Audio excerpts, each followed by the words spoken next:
भनिन्छ श्रीमान श्रीमती रथका दुई पाङ्ग्रा हो। तर यी दुई पाङ्ग्रा हाम्रो परिवारमा हाम्रो समाजमा कतिको सबल छन्।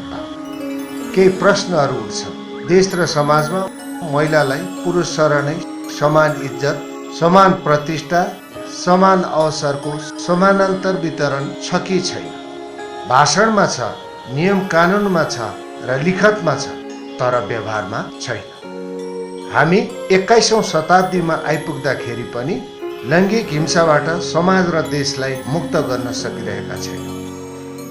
आज हिंसाका पनि विविध प्रकृतिहरू छन्। तिनै प्रकृतिहरूलाई समातेर यही अभियानको एउटा पाटो हो आजको प्रस्तुति।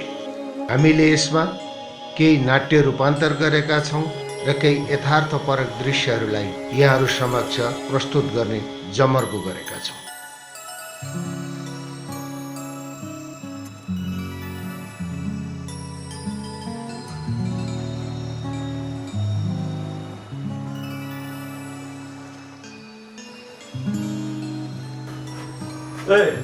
अझै सुतेको छैनस्?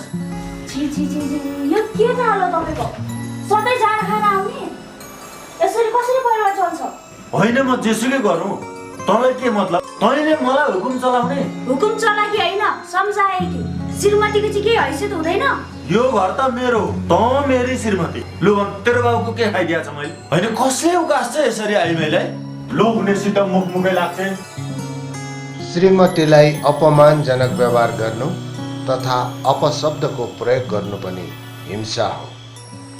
लैङ्गिक समानता नै विकासको पहिलो आधार हो।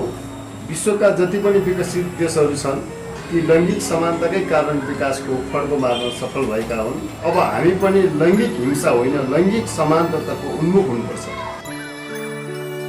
यिनी सुधा, यिनी गाउँबाट काठमाडौँमा मामा पर्ने नाताको मान्छेको घरमा बसेर पढ्दै थियो।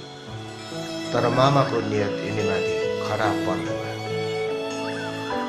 घरमा कोही नभएको मौका छोपेर मामाले यिनीमाथि यौन दुर्व्यवहार गर्न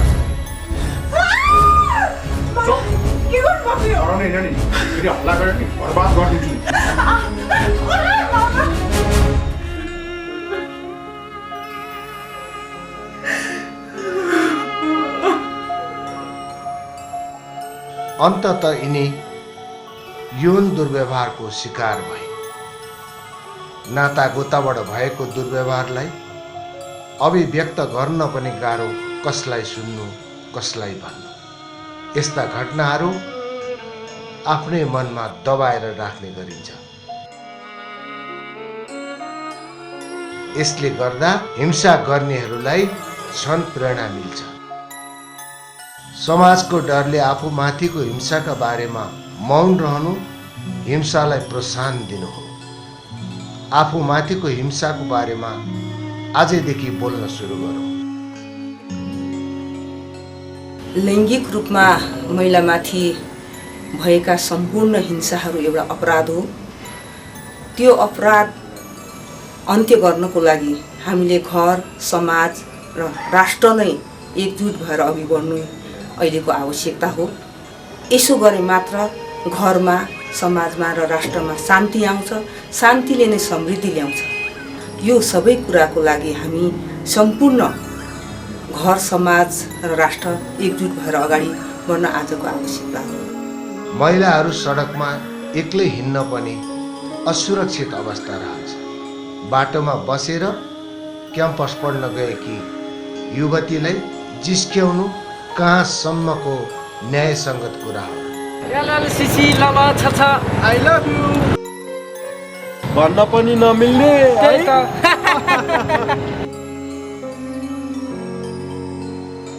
यो पनि लैङ्गिक हिंसा नै हो। यिनले पनि प्रतिकार गर्न सकिनन्। लैङ्गिक हिंसा भनेको सभ्य समाजको लागि अशोभनीय कुरा हो। अहिले हिंसाका प्रकृतिहरू पनि फरक फरक छन्। गर्भवती महिलाको पेटमा भएको छोरा या छोरीको पहिचान गरेर छोरी छ भने गर्भपतन गराउने अहिले चलन चलिरहेको छ। योभन्दा ठुलो घिनलाग्दो हिंसा अरू के हुन सक्छ? त्यसैले यस्ता प्रकृतिया हिंसाहरू आजैदेखि बन्द गरौँ।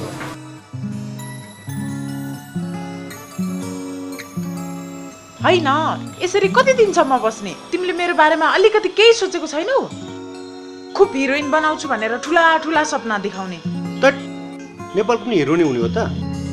झन् बम्बईमा मेरो प्रोड्युसर साथीहरू छन्, तिम्रो फोटो सबै मैले दिइसकेको छु। भनाउनुसार तिमी त बम्बई। हो, रियली? ए, तिमीलाई म प्रति विश्वास छैन है? ल, तिमीलाई बाहेक मैले अरू कसलाई विश्वास गरेकी छु त? अब 1 महिना जति पर्ख, च्यानल मिल्छ तिमी बम्बई। अनेक थरीका सपनाहरू देखाएर चेलीबेटी बेचबिखन गर्ने हिंसात्मक क्रियाकलापलाई आजैदेखि निगरानी गरौँ। लैङ्गिक हिंसाबाट छोरी चेली बचाउँ।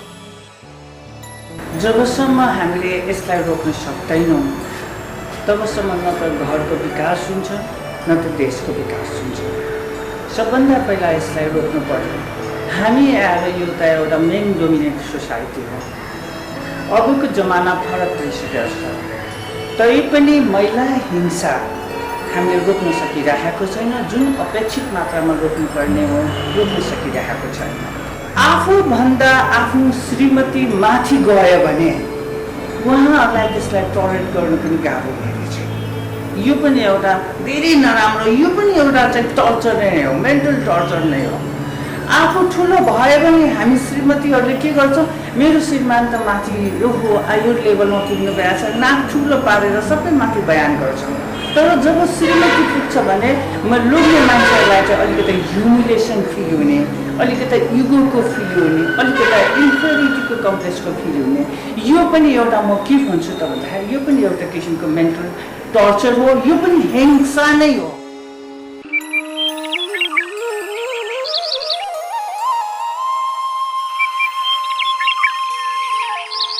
उहाँको नाम सरला हो। उहाँ घरको सबै काम सम्हाल्नुहुन्छ र सानोतिनो प्राइभेट नोकरी पनि गर्नुहुन्छ। उहाँको दैनिकी कसरी चलेको छ एकपटक यता नजर लगाऊ। उहाँ बिहान पूजापाठ गर्नुहुन्छ, त्यहाँबाट भान्सामा प्रवेश गर्नुहुन्छ, दाल बसाउनुहुन्छ,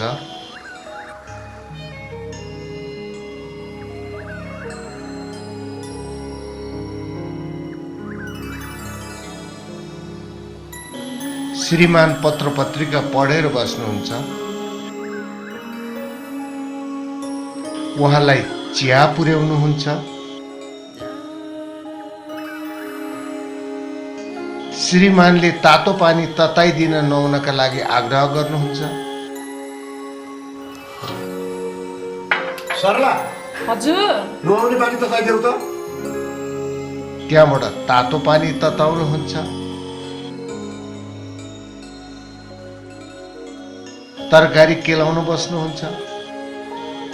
केही समयपछि खाना तयार हुन्छ, छोरोलाई स्कुल जान हतार हुन्छ।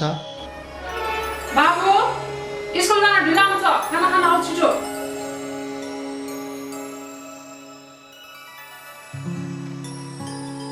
छोरोलाई खाना खुवाउनुहुन्छ,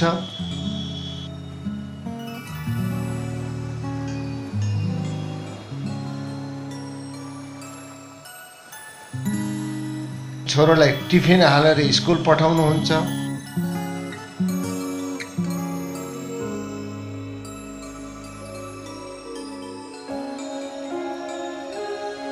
केही समयपछि फेरि श्रीमानलाई खाना खुवाएर उहाँलाई अफिस पठाउनुहुन्छ, आफू पनि खाना खानुहुन्छ।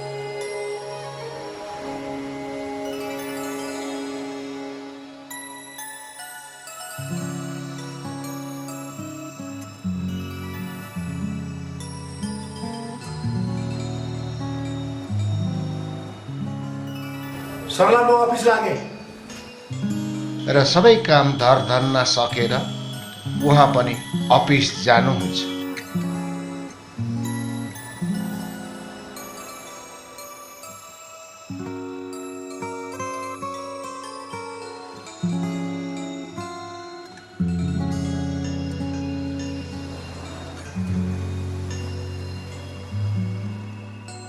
बेलुका फर्केर आउँदा फेरि उहाँ बाटोमा तरकारी किनेर फर्किनुहुन्छ, फेरि उही भान्सामा। अब सोचौँ उहाँको जीवन कहाँ छ। होइ त सरलाको जीवन, खोइ त सहयोगी हातहरू, के यो लैङ्गिक हिंसा होइन र?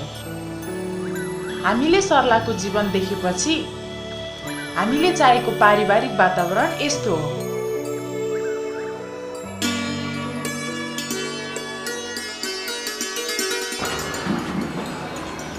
ल ए बुहारी, यो बाल्टी बोकेर कहाँ हिँडेकी थियौ?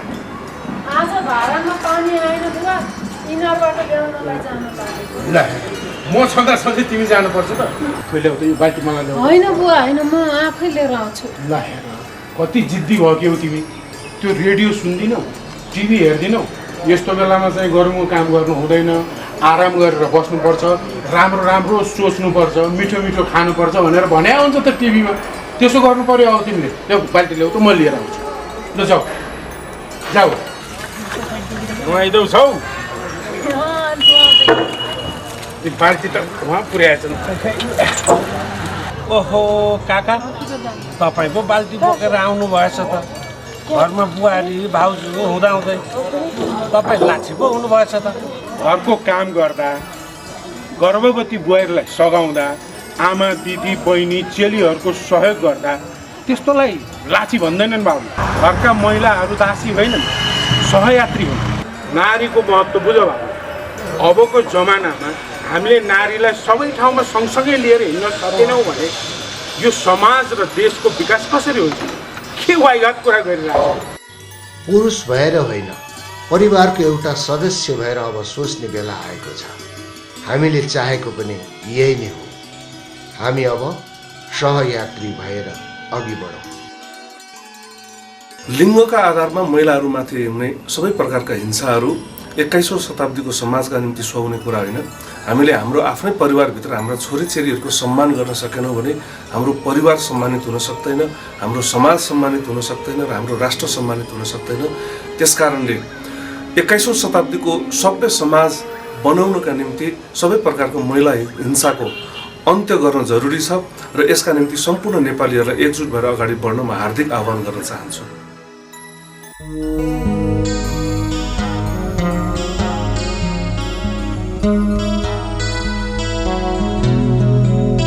आदरणीय फुलवासी दिदीबहिनी तथा दाजुभाइ, नमस्कार। आज हामीले यहाँ लैङ्गिक हिंसा निगरानी समूहको गठन गरिरहेका छौँ। हिंसा विरुद्ध सामाजिक जागरण ल्याउनका साथै घटनाहरूको रोकथाम, पहिचान एवं प्रभावकारिताको तत्काल संरक्षण, औषधोपचार, न्यायमा पहुँच लगायतका सिलसिलामा छिमेकी सहयोग जुटाउने तथा न्याय प्राप्तिका क्रममा जिल्ला स्तरसम्म साथ सहयोग दिलाउने व्यवस्था सुनिश्चित गर्न यो क्रियाकलापबाट मद्दत पुर्याउने अभिप्रायले विगत वर्षदेखि नै महिला तथा बालबालिका विभागले निगरानी समूह गठन गरिँदै आएको छ। यसमा चाहिँ हाम्रो सङ्ख्या 4 देखि 8 सम्म हुनेछ।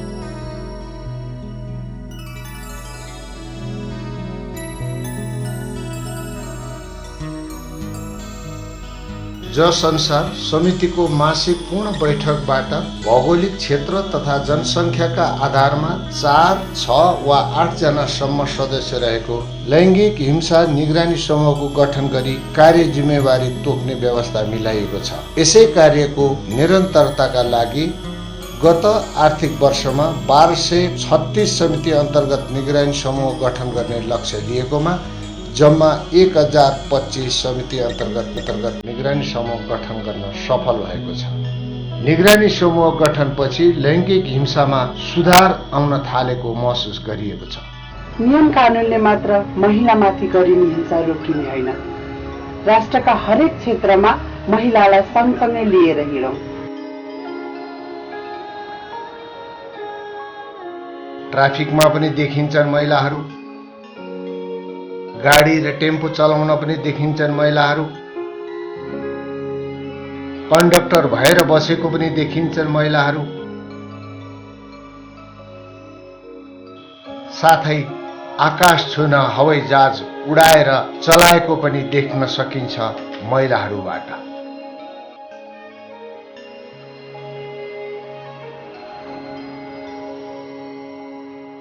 सामान्य व्यवसाय गरेर पनि महिलाहरूले परिवारको आर्थिक अवस्थालाई टेवा दिन सक्छन् भन्ने यी साना साना पसल गरिरहेका महिलाहरू नै उदाहरण हुन्।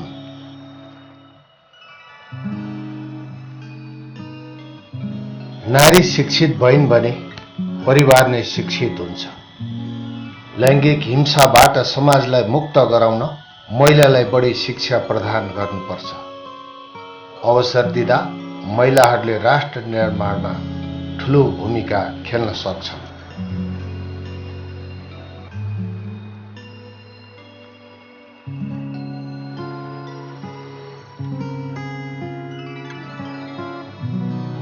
शिक्षा नै सबै हिंसाहरूको अन्त्य गर्ने हतियार हो। लैङ्गिक हिंसा अन्त्य र लैङ्गिक समानताका लागि नेपाल सरकारले लैङ्गिक हिंसा अन्त्य र सामाजिक समावेशीकरण राष्ट्रिय रणनीति स्वीकृत गरेर कार्यान्वयनमा ल्याइसकेको छ। यो रणनीति सरकार, सहयोगी निकायहरू, निजी क्षेत्र र गैर सरकारी क्षेत्र सबै मिलेर संयुक्त रूपमा दृढतापूर्वक कार्यान्वयन गरियो भने नेपालबाट लैङ्गिक हिंसाको अन्त्य सम्भव छ भन्ने हिसाबले हामीले काम गरिरहेका छौँ। देशको राष्ट्रपति, प्रधान न्यायाधीश, सभामुख पनि महिला नै हुन्। नारीले पनि देश चलाउन सक्छन् भन्ने यी सम्माननीय महिलाहरू उदाहरण बन्नु भएको कुरा हामीले बिर्सनुहुन्न। त्यसैले महिलाहरूलाई हामीले राष्ट्रका हरेक तह तबकामा सँगसँगै लिएर अघि बढ्नुपर्छ। पढेका महिलाहरूले आफ्नै व्यवसाय गरेर देश र परिवारलाई राम्रै आर्थिक सेवा दिन सक्छन् भन्ने नमुना यी काउन्सेलिङ बिजनेस गरिरहेका महिलाहरूबाट पनि बुझ्न सकिन्छ। प्रश्न उठ्छ, महिलाहरू अब केमा कमी छन् त? आजैदेखि देश र समाजलाई लैङ्गिक हिंसाबाट मुक्त गरी सभ्य समाजको निर्माण गर्ने तर्फ जुटौँ।